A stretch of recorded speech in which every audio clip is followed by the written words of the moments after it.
मेरा नाम यासिर अकबर जमाली। आज हम डीएनए के बारे में पढ़ेंगे, जिसका फुल फॉर्म जो है वो डीऑक्सी न्यूक्लिक एसिड है। डीएनए जो है वो हमारे सेल के अंदर हिस्टोन प्रोटीन के ऊपर रैप्ड होता है, और ये जब रैप्ड हो जाता है तो फिर उसके बाद ये जो आप देख रहे हैं डीएनए जो रैप्ड हुआ है, इनको जो है हम फिर न्यूक्लियोसोम्स कहते हैं। और फिर इन जो है फाइबर्स को, इन सारे फाइबर्स को हम जो है क्रोमेटिन कहते हैं। और फिर ये जो क्रोमेटिन है ये जो है मौजूद होते हैं कहाँ पे? क्रोमोसोम में। और जो क्रोमोसोम होता है वो हमारे सेल के न्यूक्लियस में मौजूद होता है। डीएनए जो है एक हेरिडिटरी मटेरियल है, यानी कि वो अपने वालिदैन से जो है उनके बच्चों में मुंतकिल होता है। और ये जो है एक डबल हेलिक्स, यानी कि टू इसके जो हैं टू स्ट्रैंडेड, एक ये इसका स्ट्रैंड है और दूसरा स्ट्रैंड इसका ये है। उसके लिए हम इसे जो है डबल स्ट्रैंडेड हेलिक्स कहते हैं। और ये जो है न्यूक्लियोबेसिस का बना हुआ होता है। न्यूक्लियोबेसिस जो है cytosine, guanine, adenine, thymine. Cytosine जो है वो हमेशा ग्वानिन के साथ अपना पेयर बनाता है, एंड एडेनाइन जो है वो हमेशा थायमाइन के साथ बेस पेयर बनाता है। और इनके दरमियान यहाँ पे बीच में जो इन दोनों को आपस में जो है अटैच करके रखती है, उस बॉन्ड को जो है हम हाइड्रोजन बॉन्ड कहते हैं। और ये जो हैं इनको, ये न्यूक्लियो जो हैं बेसिस, इनको ही जो है वो न्यूक्लियो बेसिस कहा जाता है। डीऑक्सी राइबोस जो हैं शुगर का ये बना हुआ होता है। और न्यूक्लिक हम इसे इसलिए कहते हैं कि ये न्यूक्लियस में मौजूद होता है, और एसिड हम इसके लिए कहते हैं कि इसमें जो है वो फास्फेट ग्रुप मौजूद है।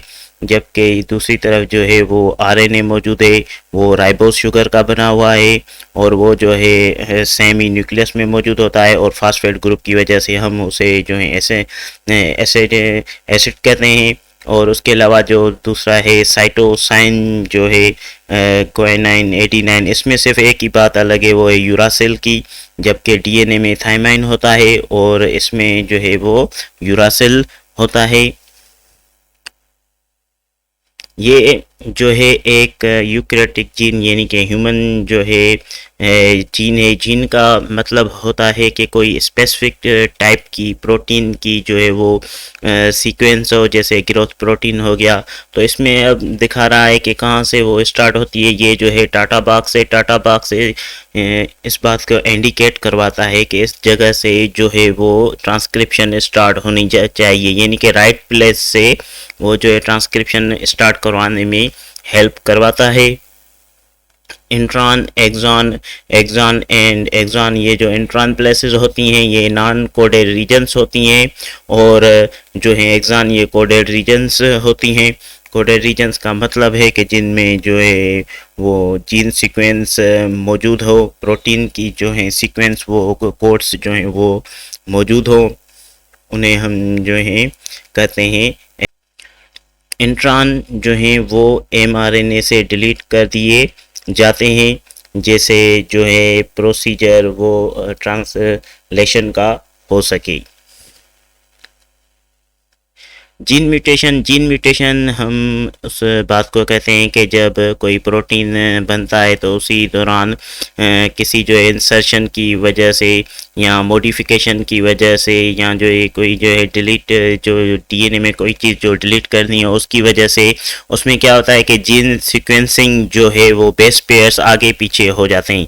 उनके जो पेयर जिनके साथ उनको बनाने चाहिए वो उनके साथ नहीं बनते हैं, उसे जो है हम जीन म्यूटेशन कहते हैं। यानी कि जो थायमाइन है जो एडेनाइन के होना चाहिए, वो जो है फिर थायमाइन जो है फिर ग्वानिन के साथ बना देता है। फिर यानी कि एक दूसरे के अगेंस्ट में वो जो होते हैं वो पेयर्स आ जाते हैं, जिसकी वजह से ये जो है जीन म्यूटेशन हो जाती है।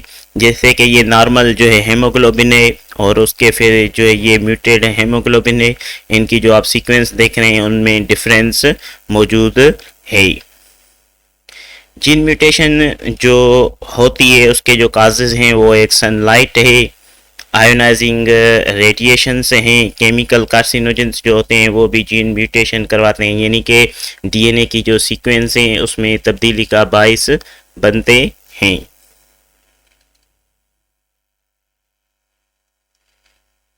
Thank you very much.